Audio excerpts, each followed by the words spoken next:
all cooked up, ready to go. I'm going to finish a little vinaigrette and get the salad ready. But before we do that, I'm going to get a little bananas Foster's going.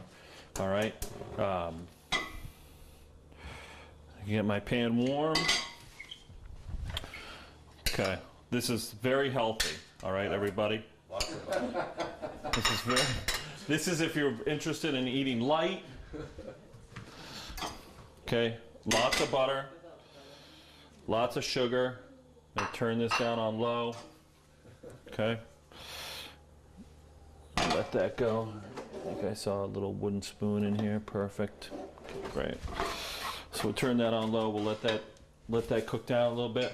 Before I cut my chicken breast on the cutting board, I just want to get my bananas done. Now, once bananas are ripe, we were talking about, right? Bananas fine in the refrigerator once they've ripened. Really? Yep. The skin will keep turning brown, Yep. but the banana, I mean, it still does continue to ripen, and will become overripe, but it will slow it down. It will slow it down for you. You generally don't have that problem in this house. I eat bananas every day. Yeah. So we're just going to let those babies cook down. They're going to start to caramelize. We'll hit it with some almonds and a little bit of rum, okay, in a little bit. We're just going to keep those on low, let that sugar and butter become caramel. And as I said, we don't have vanilla ice cream, but I'm going to leave you guys to decide what you're going to do as far as ice cream goes. Put our almonds and our rum over there. Quick vinaigrette. Generally, 2 parts oil, 1 part vinegar, more or less. Do it by taste. Salt and pepper? Yes. To your left, open that drawer right there. Should be the small drum, sorry, down below. Okay, that one there, pull. And there should be a combo salt and pepper. Perfect. Is that in there? No, I think I cracked something up above. All right, so scratch that, so maybe up above here. Now she's telling me it's above again. I tried to move things so he can't. Now she's in the picture. That's all Here right. we go. There you go. Okay. No, not No, spicy pepper. No, didn't we have a combo? Oh, thing? there's a little salt right there. There's salt. A little. And do we have pepper? Raquel, did we have a combo thing? Yes, honey, I don't know where it is. I see peppercorns in the second shelf down on the left, I think. That's all right. A little bit of salt will do. That's fine. So we've got our oil. We're down to our last 2 pounds of salt. Yeah, you better get working on that.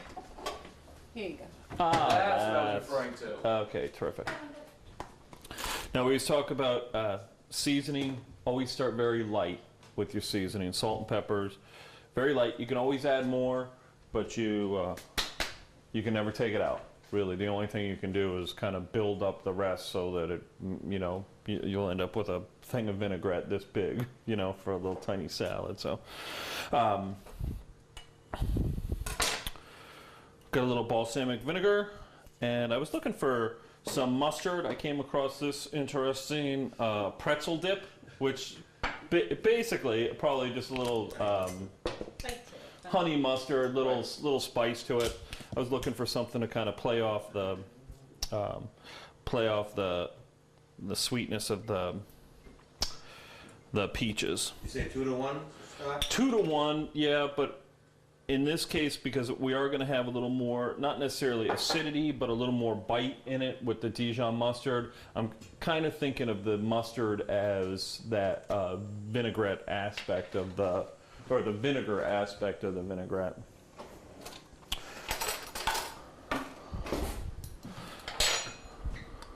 So we go with a little bit of this pretzel dip. Looks good. Where are the pretzels? That's on my part.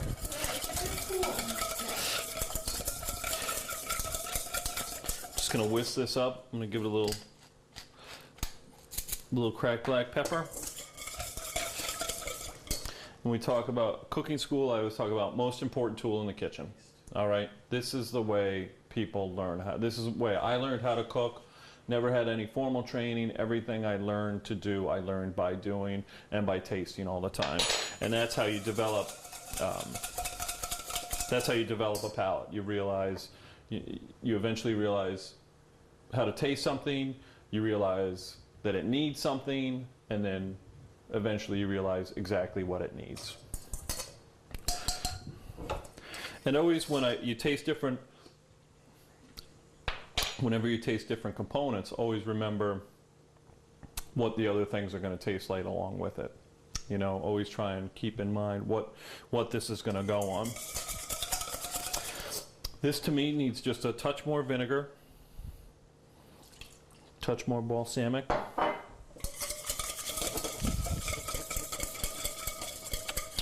So we got our little vinaigrette ready. We've got our salad already prepared. We've got our nice crusted, cashew crusted chicken.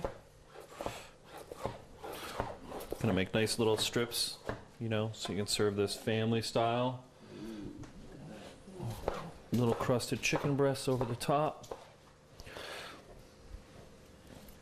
Got our goat cheese.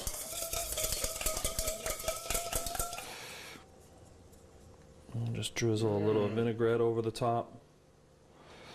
Did it taste okay with the pretzel bits? Yeah, not bad.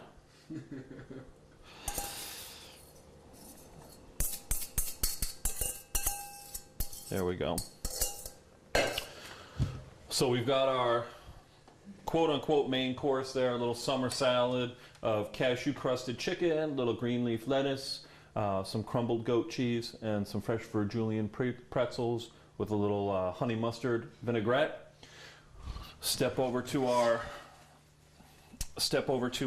bananas, which are starting to come around. I'm going to add a little bit of rum. Now, whenever you're doing anything over open flame, always take it away from the flame before you add your liquor. Get our rum in there. There we go. We get a little flame going on there. Too bad Keith wasn't here. He would love that, huh? Well, Keith, sorry. You'll see it on the DVD. You don't know what you're missing, all right, kid? Review. Yeah, really.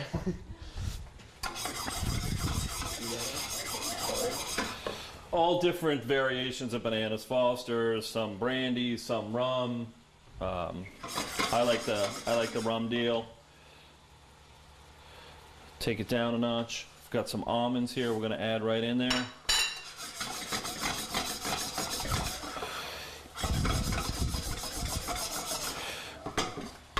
You can see how it's starting to thicken up, how it's starting to brown up a little bit there. You can see it's starting to kind of stick to the back of the spoon. Going to give that a few more minutes on low. I'm not quite sure what's going to happen with this because I said I don't know. I don't feel comfortable putting it over mint chocolate chip ice cream personally. I don't want to have that documented, I guess. But you guys can report back to me and let me know how it is. So that's it. Quick little summer dinner here at the Schmelter's house. Peter, Kelly, Emmy, Keith had to leave. Tinkerbell, we haven't seen her in quite some time. I'm assuming she's in an oven or somewhere around here. Thank you again to Bob Heisen Photography in Framingham. I'm Scott Richardson from Bullfinches in Sudbury, and this is Gorilla Gourmet. Thanks a lot.